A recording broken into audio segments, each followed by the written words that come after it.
Ora, boas pessoal, o Templário aqui de volta. Aqui vamos nós novamente a mais um vídeo de compilação de TikToks baratos, ou meio que baratos, e para a entrada temos aqui um de Houston, Texas, Estados Unidos, pois claro, com milhares de corvos na mesma semana em que tivemos aquele ET no centro comercial em Miami, ou aqueles ETs, a gente não sabe bem o que é que aquilo era. Existe ainda muitos assuntos sobre isso e poderá ser então para um próximo vídeo a gente colocar aí mais matéria dessa. E se isto dos corvos não é estranho, então sinceramente já não sei o que será estranho. Fica então aqui este vídeo convosco, digam-me o que é que acham e comentem.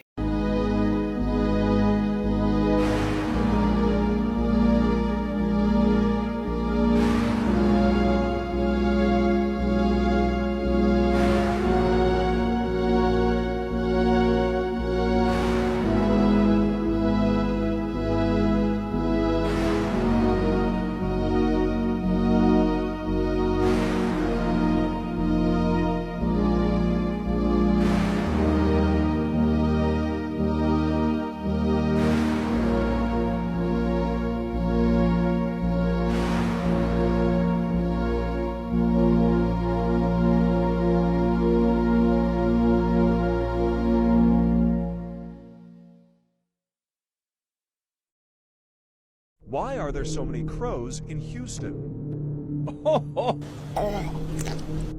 If any of you guys watching this video right now live in Houston, this is something you're probably aware of. Recently, there's been a massive murder of crows. This essentially just means a group of crows traveling around the Houston area, monopolizing certain residential and commercial areas. This video showcases just how many crows there are in one area, and believe it or not, this is not uncommon. Crows oftentimes are going to travel in very large groups. There's a few reasons why crows travel together in such large groups. The first one, of course, is going to be safety. If there's such a large number of them, it's unlikely that that one specific crow is going to get preyed on. Number two is that they're communal sleepers. This means you're more likely to see a large group of crows when the nighttime is coming because they sleep in a large group.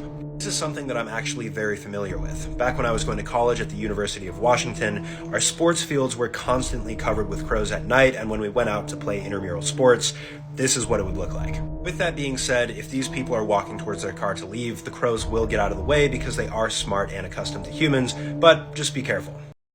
De loucos, acertei. Tantos corvos é mesmo de loucos. Mas há sempre mais alguma coisinha. Neste próximo vídeo vamos falar sobre visão noturna. Normalmente são aqueles binóculos com aquelas lentes esverdeadas que a gente vê nos jogos ou nos filmes, mas estas eram um pouco diferentes na altura. Os militares usavam-na no Vietnã. E a cor delas eram avermelhadas, para não dizer que eram mesmo vermelhas, eram avermelhadas. E ao que parece, a visão que se conseguia ver através destas lentes vermelhas iam para além daquilo que achamos humano. Não é só como a gente vê atualmente, quando se usa os binóculos de visão noturna, consegue-se ver a temperatura do corpo. Estes viu um pouco mais do que isso. O vídeo tem 9 minutos, é um pouco comprido, mas a informação nele dá que pensar. E a pergunta que fica aqui para vocês é: acreditam em demónios? Então bora lá para o vídeo, comentem e digam o que acham. Bravo, até já. So my father did 3 tours in the Vietnam War. And in his second tour, he was advanced enough in rank, and he was there, I think, 11 or 12 months.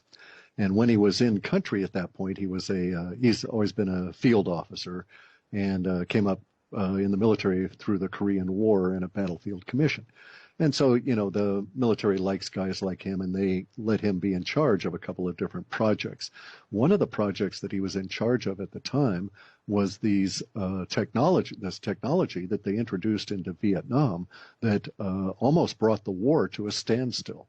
Wow. And this technology was a night vision goggle, but it's not night vision as we have it now, okay? because the night vision goggle was done in the red spectrum. And so when my father came back from Vietnam... You mean infrared or... No. I'll explain. Ordinary red. Oh, ordinary red. Okay. So instead of seeing... When you look at a night vision goggles now, you see green. Everything is translated into green for you. And human eye sees green, more colors, shades of green than any other color. It's part of our evolution, our need to find food. So that's clever then. Correct. But see, here's the thing. It started off as red. And so the night vision goggles were introduced to helicopter pilots and gunnery people in Vietnam. And I won't hesitate as to the... I mean, I won't guess as to which year it was that they introduced them, but my father was part of this initial experiment with the troops that he commanded. And it was a disaster because the image was presented in red pixels, not green. And because of the technology being used at that time, it created very interesting effects that they could not deal with. So you had some officers that were part of this cadre or this cohort of other officers that were all testing these new technologies for the military that had their troops always use these goggles. And those units became self-destructive. They went down in a horrid situation. My father was extremely practical, didn't want to see himself get destroyed in any way, wanted to return and get out. So as soon as he saw what was going on with these goggles, he had his people take them off. And he actually got praise from the military for the way that he dealt with all of this. But the effect was this. A gunner in a helicopter would have no problem using these goggles. And only everything is showing up as a sort of a faint reddish image. And it was true night vision the way we have it now. And even a greater depth, because you could also flip it and get an extra layer that was sort of yellowish that would be heat signatures as well. And they don't have those combined anymore in these goggles. Anyway, the goggles that were presented to the gunners, and my father tells the story of the very first time they're out with them, and they're flying along, and he's in the front of the helicopter with the pilot. And all of a sudden, in a very peaceful area, not anything going on at all, the gunner in his on the starboard side of his helicopter starts firing wildly at their height, not at anything on the ground, but at an area that he was shooting at, and basically causing other helicopters in their little flotilla to have to react. And my father goes on back to the gunner, basically demanding, "What the hell, dude? What are you shooting at?" And the kid is just sweating profusely, and his eyes are just dilated beyond belief. And my dad thought he was dealing with another heroin addict, but this was before it had gotten really bad in Vietnam, and the kid was not exhibiting those kind of symptoms. He was reacting to what he had seen. And he's describing to my father that he was shooting at these basically flying demons that were flying alongside the helicopter. And he knew they were coming to get him because they were gesturing at him and they could see him. And so he reacted and he started shooting his Bren gun, big 50 caliber slugs at these things, right? And they were flying along right next to the helicopter. So he's firing out directly from the helicopter, and there are other helicopters in the vicinity. So it caused all kinds of problems. And this goes on repeatedly, week after week after week. Every time they try and use these night vision goggles, at some point they encounter monsters, true monsters. Now, officers had been told not to wear these. Okay, the pilots were told not to wear them. But my dad put them on to see what the hell was going on, and to hear him describe it, it was like being in the worst kind of a demonic gothic hell. Jeez. That you'd look out at the tops of trees and you'd see these creatures with big wings and claws and everything come flying off of the tops of the trees. But you take the goggles off and there's not even a disturbance in the fog above the canopy of the trees, right? They're perceiving into an aspect of consciousness.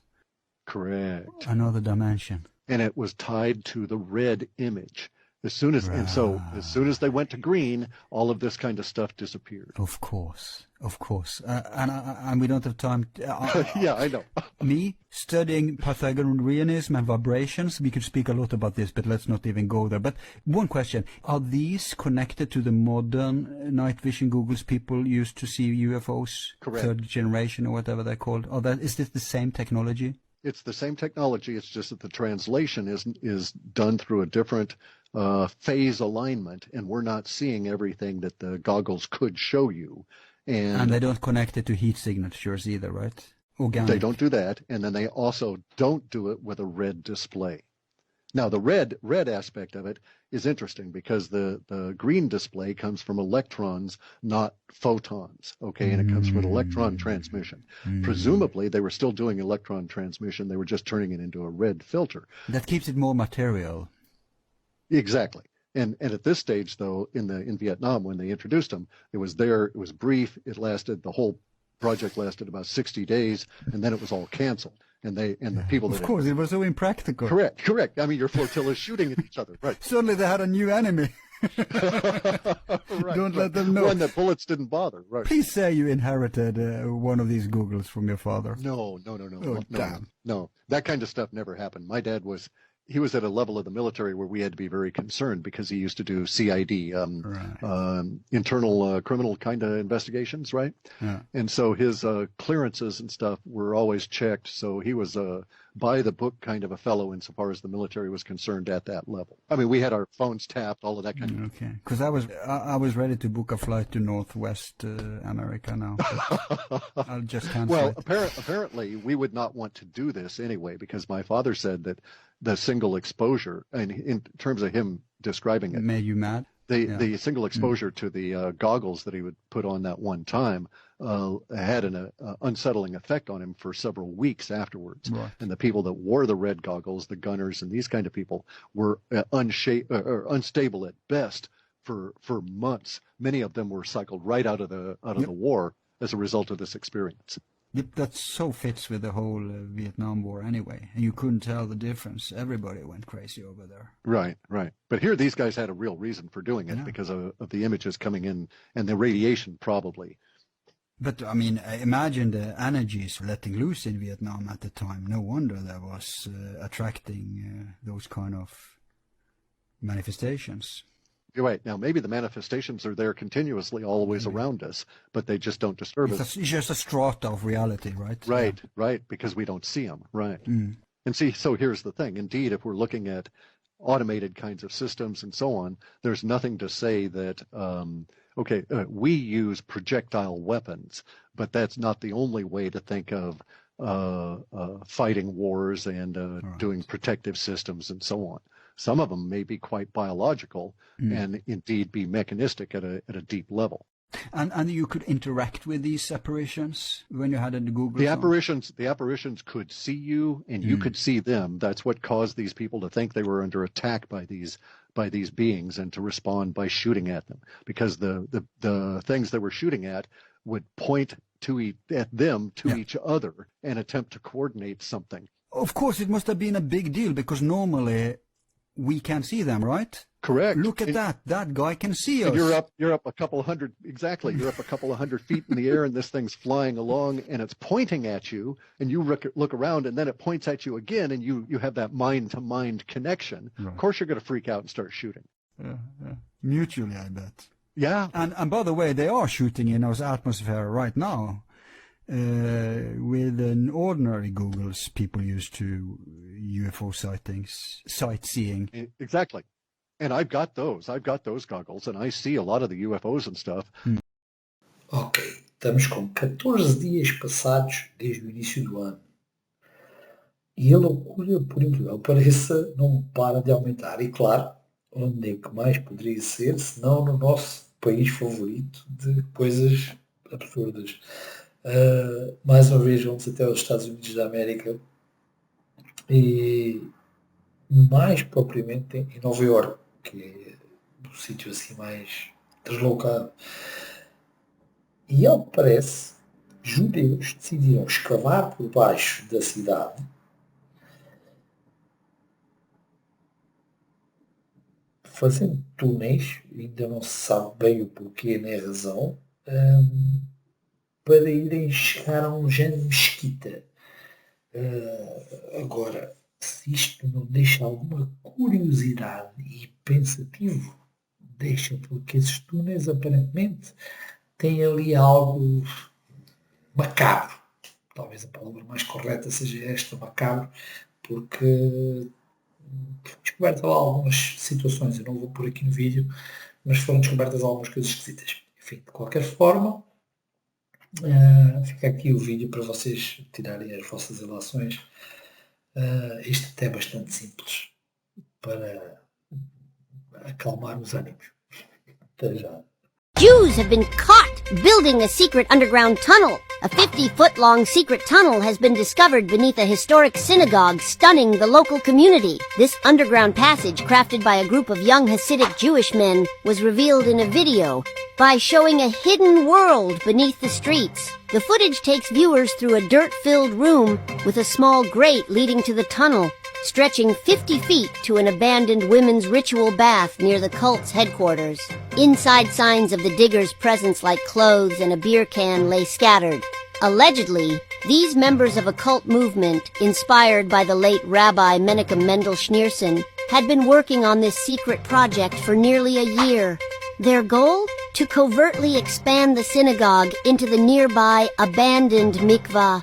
The tunnel's existence only came to light after neighbors reported strange noises, unveiling this remarkable story of devotion and determination beneath Brooklyn. Ok, quem sabe o que são tic-tacs? E não é uma empresa concorrente do TikTok e também não são aqueles bombonzinhos para o hálito. Mas sim uma nave extraterrestre que já foi filmada, na verdade, centenas de vezes, e agora temos alguém aparentemente entendido a falar sobre o assunto.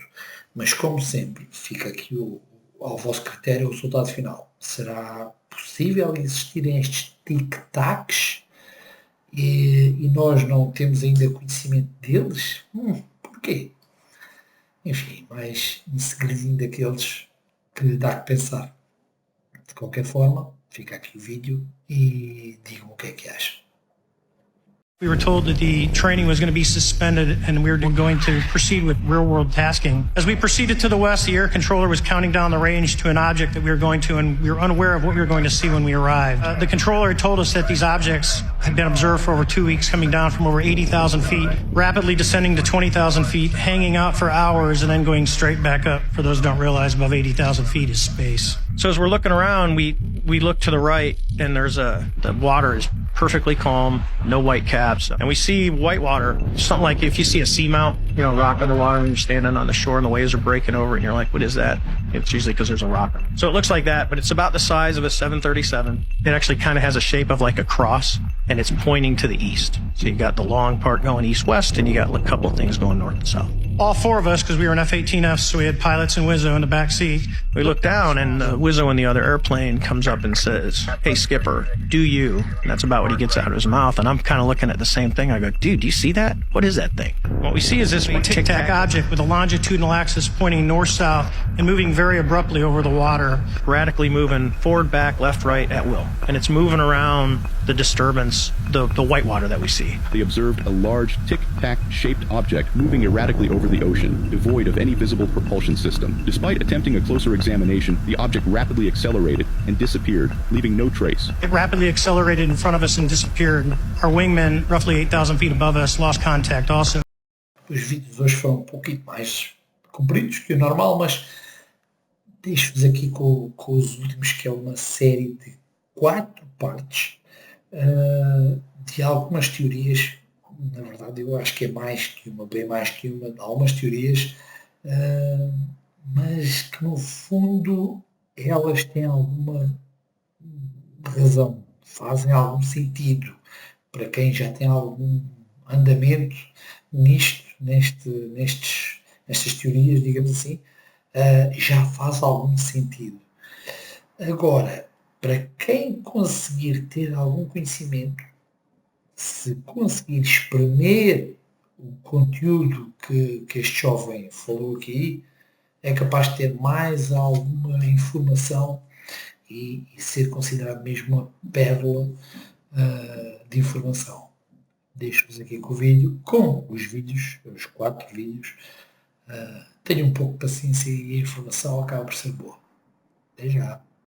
I went too deep. Have you heard of the prison planet theory? Well, guess who just learned about it? Yeah. I didn't sleep last night. I did not sleep last night, and if you keep watching this, you're probably not going to sleep either. So here I am minding my own business on Reddit when I found Escaping Prison Planet. And for the next 3 hours, I dove too deep. Here's the gist of it. Essentially, we're all trapped here on Earth. We're all trapped here, and everything we know about, like all the religions that believe in reincarnation, all these different things, we keep coming back to this Earth because there are astral beings that are harvesting our energy, and they are trapping us here. Sounds crazy, right? Sounds crazy. Well, let's get into the details. Apparently these beings that are controlling us are these reptilian beings that you always hear about. Well, let's dive into it, In Jainism and Hinduism, they have Nagas, half human, half serpent. The Aztec Empire talked about a serpent-like god that they called Quetzalcoatl. And don't tell me if I pronounced it right or wrong. I don't care, okay? Surely 2 instances, right? This is just a coincidence. African shamans talk about the Shitari, and it is a race of reptilian beings. The Hopi Indians in North America had the Sheti, which translates to snake brothers. Chinese, Japanese, and Korean legends all talk about the Kappa. And Gnostic texts, which if you don't know about the Gnostics, Gnosis just means knowledge, and basically what the Gnostics believed was after Christ died, you have to have particular knowledge that would save you. Well, the Gnostics, they believe in archons, which are parasitic entities that feed off of us. We're doing okay? We doing okay? So the question is why? What are these beings doing? Why are they here? Apparently, they have been involved from the foundations of human history in manipulating us, creating this soul trap, harvesting our energy. And what this theory proposes is essentially that light a tunnel that many people have talked about that have had near-death experiences or death experiences. It's just to trick us, to essentially wipe us clean, send our souls back, and start the process again. So every major form of religion talks about how we have a soul. Well, we are a soul. We have a body, right? This body is essentially a rental car. And these beings, what they feed off of, what the energy they feed off of is this low vibrational energy. So whether it's stress, whether it's fear, whether it's contention, pain, grief, jealousy, rage, all of it, anxiety, that's what they feed off of. And so they manipulate and they toy with us and they do all these things to create this energy. Now, I don't know if this is true, but that kind of describes the world we live in. Kind of describes it pretty damn well. I mean, look what Tesla says. He says, if you want to find the secrets of the universe, think in terms of energy, frequency, and vibration. What freaks me out the most is there's so many urban legends talking about these freaking reptilians. That motherfucker right there is not real, right? Like, everything that's going on in freaking Miami, like I think we can all agree that there's multiple dimensions, right? People having experiences on psychedelics where multiple people will take the same thing and they all go to another dimension and see the same thing. Like, how do you explain that? How do you explain that? Explain it to me, please. I'm going way too long with this and I haven't even freaking scratched the surface. But basically, we're just all here. Life is engineered to create this low vibrational energy. And what happens is when we die, when we go through that light tunnel, we're tricked into thinking, hey, you need to go back to Earth. There's more you need to learn, or there's karma you need to resolve, or, there's a higher purpose that you need to do. And we come back and it's the same thing. Listen, I'm a very spiritual person, very spiritual. I believe all of us as humans are connected. I believe you look at every major world religion and there's commonalities, and that it's because it stems from this eternal knowledge. But this freaking scared the crap out of me. Because what if it's all just engineered to trick us? Anyways, I can dive deeper if you guys are interested, but if you're not, whatever. I'll just be sitting up at night, not being able to sleep. Welcome to part 2 of Is Earth a Prison Planet? This is a new series I'm doing, guys. Things that keep me up at night. I don't know why I do this series. Seriously, it keeps me up at night. Like, I can't sleep. And if you missed part 1, essentially I stumbled onto the Reddit thread Escaping from Prison Planet, where basically we're all trapped here and our energy's being harvested. So let's dive into afterlife tricks and scams. Yay! So basically what this theory proposes is this tunnel of light, right? That everybody talks about in these near-death experiences. They die, they see this tunnel of life, they see loved ones, they see God, they see Jesus, they see Buddha, they see whoever. Yeah, it's all designed to trick us. According to the theory, this whole thing about karmic debt is just a design to entrap and enslave us. So the whole thing, right? When people are like, I had to go back so there's more to learn, or people that feel like they have a special mission or whatever. Yeah, apparently it's just a trick. So why all the tricks? Why did they have to deceive us? Well, it's because souls have an inherent right and free will. So they cannot force you to reincarnate. It has to be your choice. And apparently, according to this theory, all the New Age beliefs of calling on spirit guides, guardian angels, your higher self, religious figures, yeah, we're actually just damaging ourselves and humanity. I don't like this. And again, these are not my beliefs, okay? I tend to have more positive, optimistic beliefs, but the theory's freaking me out. Like the whole idea that religion is freaking designed and used to entrap us. Like they call it religious programming, right? We're programmed to know right from wrong. We're programmed to feel guilt about our mistakes because nobody's perfect. We're programmed to understand there's going to be a judgment that happens. And all of this is so that while we're living, we're constantly fighting with each other. We're constantly, creating this negative energy. We're feeling this guilt. We're having this low vibrational energy, all of this chaos that's going on. And then when we die, we're like, hey, there's more I need to learn. And we just hop right back on the ride. I don't like this theory. The one thing I did like that I read, I did find this empowering message, at least a little bit. It says the real powerful infinite God creator who has nothing to do with any religious movement is already within you, right? Your source energy. We come from source energy. We were created by source energy. We are a piece of source energy. So I guess the whole purpose is don't give up your energy, right? Don't give up that free will. So the question is, why is this source, the creator, allowing this to happen? Why are we allowed to enslave animals on this earth, right? Like, why are we allowed to enslave other life forms? That's the whole question is, if we can do it to others, like, why couldn't it happen to us? And it all comes down to free will. Everything and everyone has free will. We're not done yet. No, we're going to dive into some evidence. We're going to see some people that have past life regression experiences, different people's psychedelic experiences, and what they saw. We're going to look at ancient scriptures and what it says about this. People that do remote viewing and how they've seen it. Like I said, these are not my beliefs. I tend to have beliefs that are a little bit more positive. I believe this universe is run by love. I believe the chaos, the order, it's all about balance. But this theory freaks the shit out of me. So I'm going to keep making videos because if I'm going to be scared, you're going to be scared too. Welcome to Things That Keep Me Up at Night. I'm your host, Taylor. This is part 3 in the series of Is Earth a Prison Planet? And I just want to restate really quick for everyone that's watching these videos. This is not my belief system, okay? This is a thread and a way of thinking that I stumbled upon and decided to share because it freaks me out. If you don't know what I'm talking about, go watch the other videos, okay? All right, today we're going through some evidence of this theory. Quote unquote evidence, right? This is pseudoscience. I tend to have a more optimistic view, but we're not here for my views. We're here for the theory. Have you ever heard about past life regressions? Essentially what it is people, through hypnosis, they're able to tap into their subconscious, past lives, past memories, whatever it may be, and these experiences are recorded. I've heard about this a lot before. A lot of these experiences can be extremely positive. I've heard about people that had severe trauma that they didn't know what it stemmed from, and it turned out it was from a past life, right? They saw a past life therapist. They were able to process it and move on. Well, this is Calogero Grifasi. I'm so sorry if that's offensive. He's from Italy. I feel like that's the only way I can pronounce it, somewhat right. Anyways, he's a past life regressionist, okay? And he has posted many videos that you could say confirm this theory of Is Earth a Prison Planet? He posts most of his sessions on YouTube. You can find it, it's not in English, but they have the English captions below. This session specifically, they were going through the reincarnation cycle. And they kind of stumbled upon an experience where an astral entity was pretending to be Jesus to get someone to reincarnate. Through how these entities interfere in our day.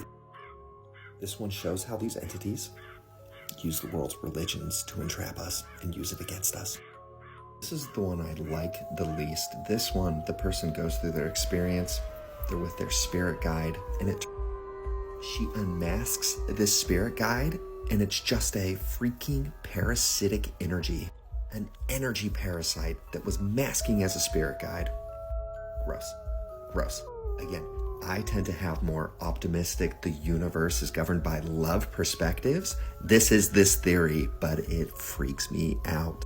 This thread lists a couple of other past life regressionists. You have William Criondo and Aurelio Meja. I don't know why I did the accent. But essentially they just agree that also reptilians are using us as a food source and trick us into reincarnating back here. This is a few sources. Like I said, I have seen many past life regressionists that come to different conclusions, but let's continue on. Let's dive into some religious text. How many of you guys have heard of the Gnostic text? Gnostic comes from the word gnosis, which just means knowledge. And essentially these are texts around the time of Christ, right? That people were writing that were not accepted and compiled into the Bible, a couple hundred years later. But after the death of Christ, there were a lot of Gnostic branches of Christianity that were spreading. They believed, again, from the word gnosis, knowledge, that you had to have the right knowledge to escape what's happening in this world. This is an excerpt from the text, the Secret Book of John. It's one of these Gnostic texts. You can pause it for a second if you want to read it. Now, these Gnostic texts, man, there's a lot of different books that we don't know, right? They had the Book of Mary Magdalene, they had the Book of Thomas, they had the Book of Judas. But I do also want to state, in this time of the world, after the death of Christ, they had a massive issue with pseudepigraphy. Essentially, people that would write scripture and say, hey, this is from Paul, or this is from John, or whatever, because their names would carry more weight. But they would just be forcing their own ideas, right? But Buddhism also teaches something very similar, right? Where in this karmic cycle, we keep repeating, suffering, all of this. And the only way to escape is enlightenment. The question is, what is enlightenment? Is enlightenment knowing that this earth is a prison planet? I mean, the Bible says you should know the truth. The truth will set you free. What is the truth? But I also found this thread where they were talking about people that have had incredible psychedelic experiences where they've all seen similar things, where this earth is a prison planet, we're being harvested, our energy is being harvested. Anyways, this hole goes so deep, but I'm not gonna lie, guys, I don't like this. It's not putting me in a good mind state. I feel my energy going down. I might take a break for a little bit, create some other, maybe a little bit happier, historical content or something like that. I gotta raise my freaking vibrations. I can't do this another day. I went too deep. Have you heard of the prison planet theory? Well, guess who just learned about it? Yeah.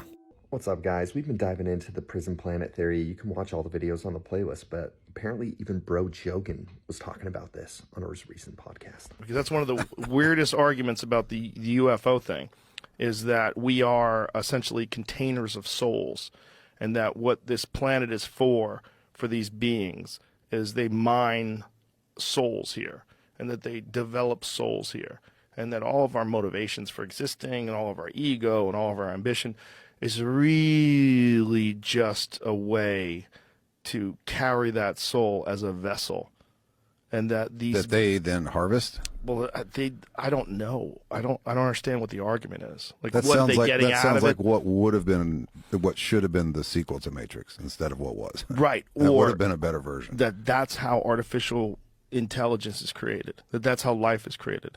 Much how a bee creates a bee colony, they create a bee hive. Inside the hive, the queen lays the larva. Everyone knows how to do it, and they all do it that way. Maybe the soul being in this biological vehicle and given this intelligence and this desire to achieve and to pursue technological innovations and all these different things that human beings do allows them to get to the point where we're at right now. Bem, e por agora ficamos por aqui.